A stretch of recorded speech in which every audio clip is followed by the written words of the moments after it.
Mister Rao Bahadur MC राजा schedule class दलित हिंदू खानदान से ताल्लुक़ रखते हैं। उन्होंने 1916 में सियासत में शमूलियत इख्तियार की और 1920 में मद्रास कानून साज असेंबली के लिए मुंतखब हुए। वो जस्टिस पार्टी के रहनुमा थे। उन्होंने 25 दिसंबर 1940 को जिना के बारे में कहा कि उन्होंने अफसरदा तबकात अछूत के लिए आवाज़ उठाई। तमाम मज़ाहिब ये अक़ीदा रखते हैं कि खुदा वक़िता और नाजुक मोड़ पर अपने मंसूबों को अमली जामा पहनाने के लिए मौजूद आदमी भेजता है। हिंदुस्तान के लोगों की क़ियादत मिस्टर गांधी की क़ियादत में कांग्रेस ने की है।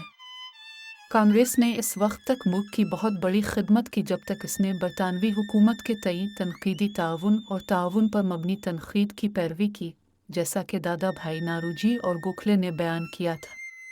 लेकिन इसने गलत रुख इख्तियार किया जब उसने मिस्टर गांधी के अदम ताउन के प्रोग्राम को इख्तियार किया और बरतानिया की हुकूमत के साथ खुली दुश्मनी का रवैया इख्तियार किया। मज़ीद बरा मिस्टर गांधी की उमातमाई करते हुए उसने अपने अदम ताउन के प्रोग्राम की वजह से हिंदू तबके को तवहुम परस्ती की अपील की।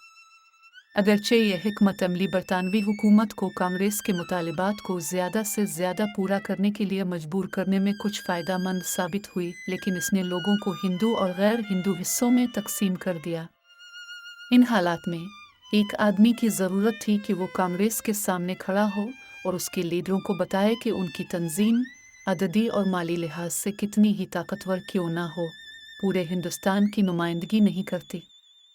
मैं मिस्टर जिना की तारीफ़ करता हूँ और उनका शुक्रगुजार हूँ क्योंकि मुसलमानों के काज की वकालत करते हुए वो इन तमाम तबकात के दावों की हिमायत कर रहे हैं जो एक हिंदू ज़िद की अक्सरियत के स्टीम रूलर के नीचे कुचले जाने के ख़तरे से दो चार हैं। ये सब मिस्टर गांधी की तहरीक और अहकामात के तहत हो रहा है।